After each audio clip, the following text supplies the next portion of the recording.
When people think back on the shows that shaped television's golden era of comfort viewing, Gilligan's Island almost always comes up. It wasn't a show built on complicated plots or deep social commentary. It was simple. 7 strangers, 1 shipwreck, and an endless stream of failed rescue attempts that somehow never got old. For millions of viewers who grew up watching reruns long after the original episode stopped airing, the castaways became something like extended family. You knew their quirks, their catchphrases, the way the skipper would smack Gilligan's head with his hat, the way the professor could build almost anything out of bamboo and coconuts except, famously, a working boat. But behind that light-hearted world was a group of actors who lived very real, very complicated lives once the cameras stopped rolling. One by one, the cast that brought those characters to life left this world, until only a single castaway remained to carry the legacy forward alone. Her name is Tina Louise, and while fans remember her as the glamorous movie star Ginger Grant, her own story off-screen was shaped by isolation, heartbreak, and a fight to be seen as more than the role that made her famous. This is her story, and the story of the island that never quite let her go. The idea for Gilligan's Island didn't come from a boardroom pitch meeting or a studio executive chasing a trend. It came from a simple thought experiment that writer and producer Sherwood Schwartz encountered while teaching a class. The question was almost childlike in its simplicity. If you were stranded on a desert island and could only bring one item, what would you choose? Schwartz realized that question held the seed of something bigger. It wasn't really about the item people picked. It was about what happens when completely different personalities are forced to survive together with no way out. A wealthy couple, a movie star, a scientist, a sailor, a farm girl, and a hapless first mate, all trapped in the same small world, unable to escape each other even when they desperately wanted to. That premise became the backbone of the show, which ran for 3 seasons and produced just under 100 episodes before it was cancelled. Despite that relatively short run, the show found a second life in syndication that dwarfed its original broadcast success. Generations of children who were not even born when the series first aired grew up watching the castaways attempt yet another doomed escape plan. The theme song alone became so deeply embedded in American pop culture that most people can still recite the opening lines decades later, even if they can't remember what they had for breakfast that morning. What most casual fans never learned, though, were the real stories of the actors who brought Gilligan, the skipper, the Howells, the professor, Mary, and Ginger to life. Behind the coconut telephones and painted backdrops were people who fought through illness, financial hardship, and the strange burden of being forever associated with characters they had played for only a few years of their lives. Bob Denver, the actor who played Gilligan, had already built a name for himself before landing the role that would define his career. He first found success playing the beatnik character Maynard G. Krebs on Dobie Gillis, a performance so memorable that Schwartz reportedly cast him almost immediately once he saw what Denver could bring to a comedic role. After Gilligan's Island ended, Denver tried to recreate the magic with a show called Dusty's Trail, essentially the same castaway concept transplanted into the Old West, but it failed to capture an audience and was cancelled after a single season. Denver never fully escaped the character that made him famous, and for a long stretch of his life he seemed to embrace that fact, returning for the reunion films and even making a cameo appearance on Baywatch wearing the same red sweater and bucket hat audiences remembered from the original series. In an interview later in his life, he admitted that he had grown tired of the entertainment industry at one point and stepped away from Los Angeles entirely, seeking something quieter. He passed away from complications related to cancer at the age of 70, closing the chapter on the actor most people considered the heart of the show. Alan Hale Jr., who played the loyal and lovable skipper, was cast almost by accident, discovered only weeks before filming began. Schwartz had a very specific image in mind for the role, describing the skipper as needing to feel like a big teddy bear rather than an intimidating figure, and Hale fit that description perfectly.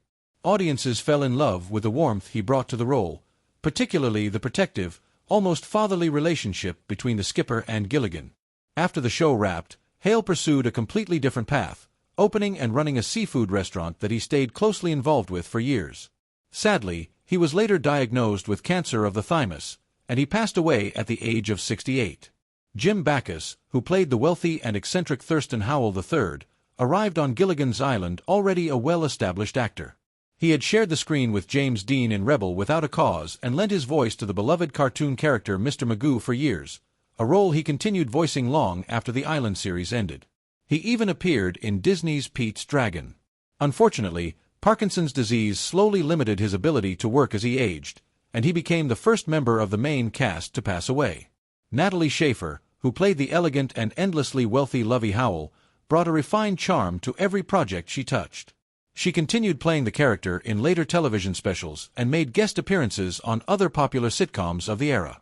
Her final on-screen role came shortly before her death, and when she passed away from liver cancer at the age of 90, she left behind a substantial donation to help fund a hospital dedicated to the entertainment industry, a final act of generosity from a woman who had spent her career making audiences smile.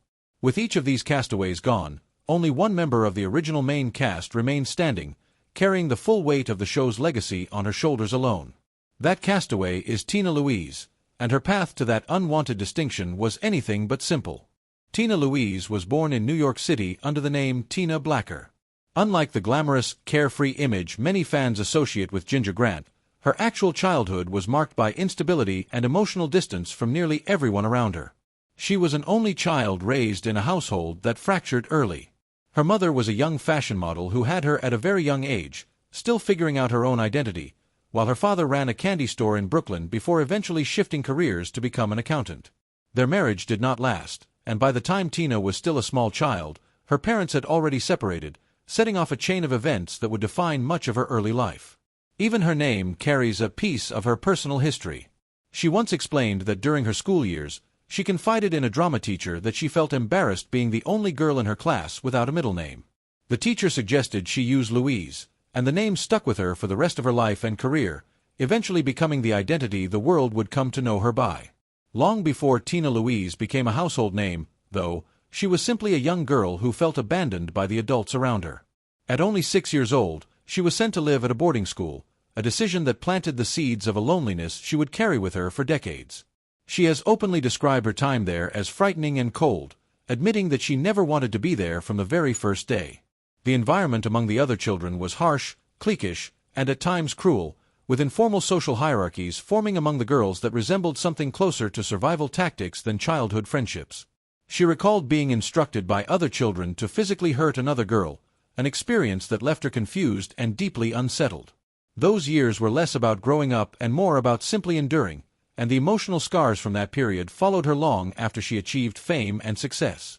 Tina has compared her boarding school experience to something out of a bleak coming-of-age novel, once describing the atmosphere among the girls as a collection of angry, isolated children who all shared one thing in common: none of them wanted to be there. The environment bred conflict rather than camaraderie. In one particularly disturbing memory, another girl stabbed her in the wrist with a pencil during an altercation, leaving a physical scar that remained visible for the rest of her life, a permanent reminder of just how harsh that chapter of her childhood truly was. Discipline at the school was severe and, by modern standards, deeply inappropriate for children. She recalled being forced to stand alone in a pitch-black bathroom as punishment for whispering to another girl after lights out, describing the fear of imagining spiders crawling above her in the darkness. On another occasion, she was slapped simply for failing to properly run a bath. Even the smallest comforts she managed to find for herself were routinely stripped away. When her mother once brought her a doll during a visit, the school confiscated it almost immediately. She later reflected that the lesson she internalized from moments like that wasn't really about the object itself, but about the pattern of having anything meaningful taken from her before she could hold onto it for long. She found small pockets of comfort where she could, including a group of caterpillars she kept hidden in a box beneath her bed, treating them almost like pets or companions in an otherwise isolating environment.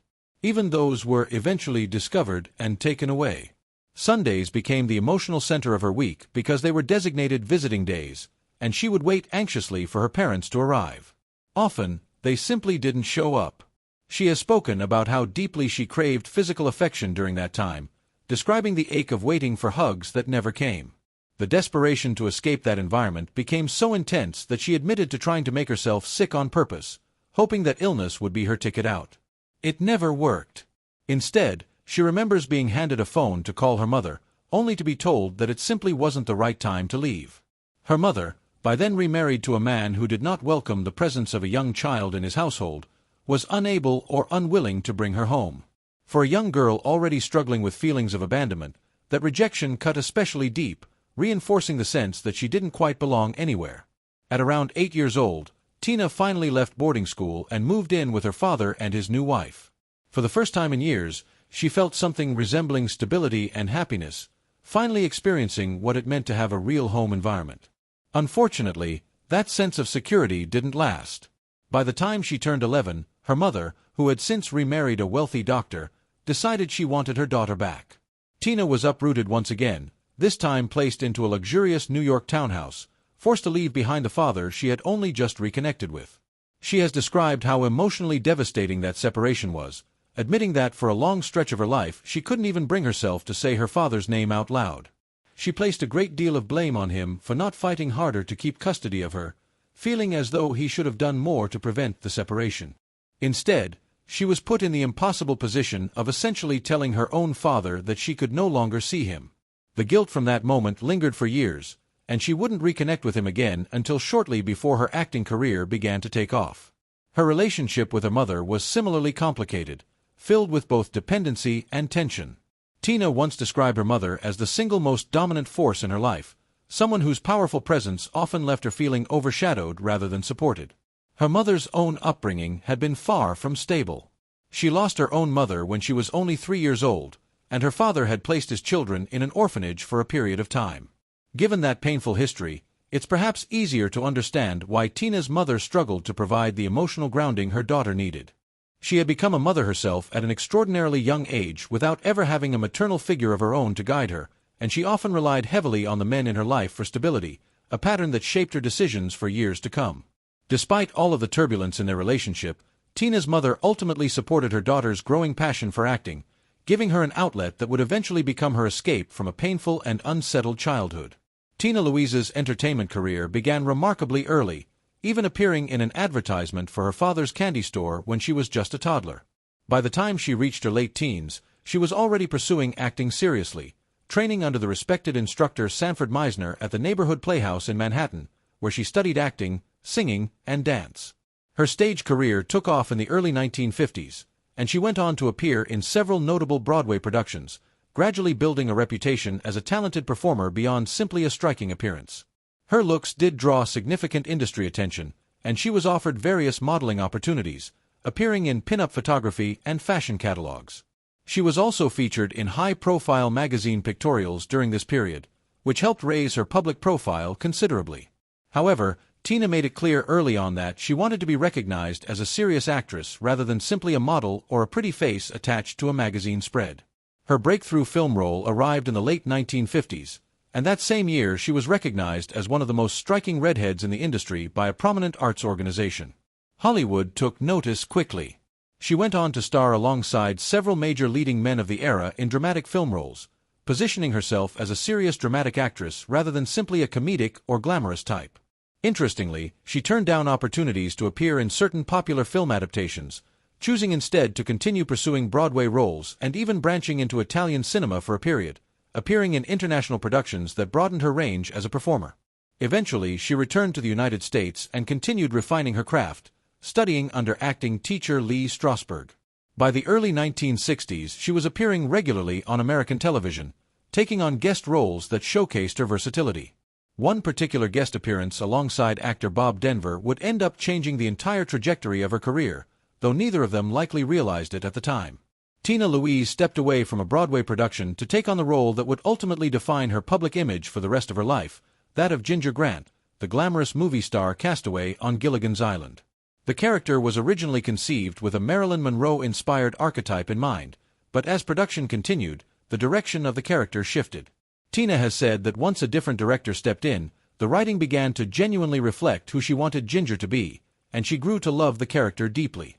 Audiences embraced Ginger as one of the most memorable and beloved characters on the show. Yet privately, Tina struggled with anxiety about what the role might mean for her broader career. She worried that being permanently associated with a light-hearted sitcom castaway could overshadow her identity as a serious dramatic actress, and in later interviews she admitted that she genuinely believed the role limited her opportunities in film. That concern became significant enough that, unlike most of her castmates, she chose not to return for any of the later reunion television movies built around the original series, allowing other actresses to step into the role of Ginger in her place. Despite stepping away from those reunion projects, her career did not stall. She continued working steadily across film and television, taking on a wide variety of roles that intentionally diverged from Ginger's glamorous image. She portrayed a woman struggling with heroin addiction in one dramatic television role, and took on the part of a harsh, unforgiving prison guard in another production. She appeared in additional films throughout the 70s and made appearances on popular television programs of the era, including a stretch on a well-known primetime soap opera. Through all of it, though, audiences and casting directors alike continued to associate her most strongly with the character she had tried so hard to move beyond. In the years following Gilligan's Island, Tina Louise remained an active performer, appearing in various films and television programs well into her later decades.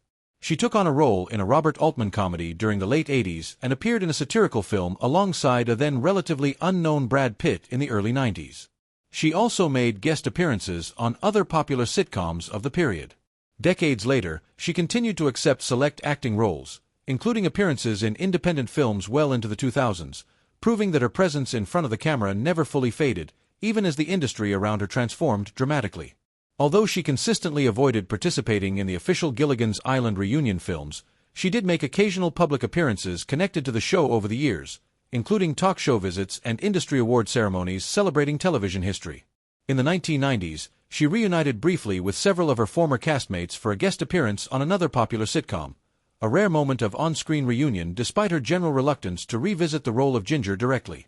There were persistent rumors over the years suggesting tension between Tina and her former co-star Bob Denver, but following his passing, she wrote a heartfelt tribute honoring his memory, suggesting whatever distance may have existed between them did not diminish her respect for him. When her castmate Dawn Wells, who played Mary Ann, passed away, Tina became the last surviving member of the original main cast, a title she never sought but one she has carried with grace.